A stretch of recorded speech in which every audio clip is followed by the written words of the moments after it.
Voilà, je vois les Mauritaniens qui sortent, gauche à droite. Oui, que Mali a occupé la Mauritanie. Oui, si la Mauritanie avait fermé ses frontières au Mali, vous avez mouru de faim. Mais vous vous trompez. Moi, je suis Mauritanien. Et je suis fier. Je suis panafricain. J'aime tous les pays africains. Mais c'est que vous parlez, est-ce que vous connaissez le Mali? Vous connaissez le Mali? Si vous fermez vos frontières, qui peut tuer les Maliens? Mais vous trompez. Vous ne connaissez pas le peuple malien. Wallah, vous ne le connaissez pas. Le peuple malien, c'est le peuple guerrier, c'est le peuple fier. Le peuple malien et le peuple mauritanien qui se bat pour la liberté de la Mauritanie. On est un seul peuple. Depuis l'empire du Ghana, personne ne peut nous séparer. La Mauritanie, actuellement, on est colonisé.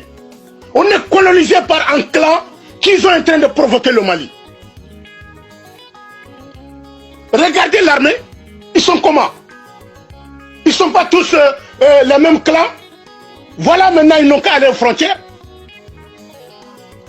La guerre du Sahara, c'était où? Ce n'était pas le nord? Ce n'était pas là où il y a les morts blancs? Tous les Mauritaniens sont partis mourir là-bas pour sauver l'honneur de la Mauritanie. Après la guerre du Sahara, qu'est-ce qui vous arrive? Ces gens-là qui sont là, ils n'ont pas tué tous vos officiers noirs pour faire en Mauritanie un pays blanc, hein? Un système blanc. La France mettait ce système pour diviser les Mauritaniens. On est en train de battre entre couleur blanc et couleur noire. La France continue à piller nos ressources poissonnières, les mines, le fer. Et vous, les Mauritaniens qui ne comprennent rien, vous croyez que le Mali c'est votre ennemi. Vous avez fermé votre frontière. Hein? Vous ne savez pas que tous les zones du Mali jusqu'à Bamako, c'est les commerçants mauritaniens qui provisionnent leur nourriture, leur manger. Ils vendent leurs marchandises jusqu'au Mali. Vous croyez que les commerçants là, qu'on les a donné toute l'économie mauritanienne de faire les grandes boutiques là, ils sont où? Vous croyez qu'ils sont au Maroc? Vous croyez qu'ils sont en Algérie? Vous croyez qu'ils sont au Sénégal? Ils sont tous au Mali? Hein? Vous fermez cette frontière là, ces gens là, ils vont vivre comment? Ils vont manger comment? N'est-ce pas, ils prennent le marchandise de la Mauritanie pour aller ouvrir leurs grands magasins au Mali? Qu'est-ce que vous racontez là? Vous racontez du cinéma là? Vous racontez du bobar? Vous croyez que nous les Mauritaniens qu'on est aux frontières, on ne connaît pas ça? Hein? Au lieu que vous essayez de coller les deux pays, vous êtes en train de provoquer la guerre entre les deux pays pour dire que le Mali n'a jamais agressé la Mauritanie. Au contraire, nos dirigeants ont bergé les terroristes en Mauritanie ici, à Nouakchott, précisément dans notre capitale. Et ils continuent à berger les terroristes ici. Que ces terroristes-là, pendant 10 ans, ils attaquent le Mali. Pourquoi vous ne parlez pas de ça? Pourquoi vous ne parlez pas de ça? Notre gouvernement était complice avec les terroristes contre le Mali.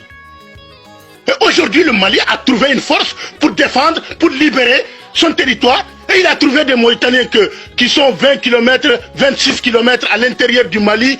Ils ont créé leurs villes, leurs trucs, tout ça. Certains endroits, les terroristes viennent là-bas, chez eux, ils les provisionnent. C'est ça la vérité. Ils ne vous disent pas la vérité. Vous êtes mal informés. Hein? Que ces généraux-là, ils vous trompent. Ils croient que le Mali, c'est votre ennemi. Ils sont en train de vous mentir. Qui peut séparer le Mali et la Mauritanie? L'histoire a donné, les empires ont montré que le Mali et la Mauritanie, c'est un seul pays. Pourquoi dès le début, vous n'avez pas engagé l'armée mauritanienne à aller aider le Mali à finir les terroristes? Et vous rentrez même l'AIS. Qu'est-ce qui vous empêche de rentrer à l'AIS? Si le Mali aujourd'hui est en train de réclamer son droit à la mer, vous ne connaissez pas l'histoire. Il faut lire l'histoire très bien. Ceux qui sont à la tête de la Mauritanie connaissent très bien l'histoire. Ces gens qui sont au Mali, ils étaient ici en Mauritanie. En Bambara, en Peul, en Wolof, en Serer, en Mandjak, en Malinké, ils étaient tous ici. Vous pouvez leur enlever leurs terres de leurs ancêtres? Ces gens-là qui vous gouvernent aujourd'hui, qui vous a chassé de l'armée, qui vous a chassé de toute l'administration, qui vous a chassé, une grande partie sont venus du Yémen. Ils vous ont traité que vous êtes des étrangers en Mauritanie. Vous n'avez même pas de papier en Mauritanie. Et vous êtes en train de défendre les groupes de bandits qui ont pris notre pays en otage, qui ont pris notre pays, comment dire, en piège. Aujourd'hui, les Mauritaniens, on ne s'entendait pas, on tournait là, le dos à l'autre. C'est eux seulement qui vendent qui achètent des maisons partout dans le monde. Et les Mauritaniens sont dans la pauvreté. Hein? Ils nous croient qu'en Mauritanien blanc est l'ennemi d'un Mauritanien noir. C'est les bassistes. C'est des Nassirites qui ne sont même pas des Mauritaniens. Pourquoi vous ne dites pas la vérité aux Mauritaniens? La Mauritanie, c'est un pays arabe. Qui vous a dit ça? Qui vous a dit que la Mauritanie, c'est un pays arabe? Maintenant, vous êtes en train de sortir dans les réseaux sociaux. Ouais, on ferme la frontière au Mali. Fermez vos frontières au Mali. Vos commerçants, ils vont mourir. Qu'est-ce que vous racontez là? La Mauritanie devrait même rentrer à l'AIS. Mais ces gens-là, ils nous ont fermé les frontières avec l'Afrique noire. Ils sont contre les Noirs même en Mauritanie. Ils ne veulent pas qu'on soit connecté avec nos parents. Mais c'est quoi ce cinéma-là?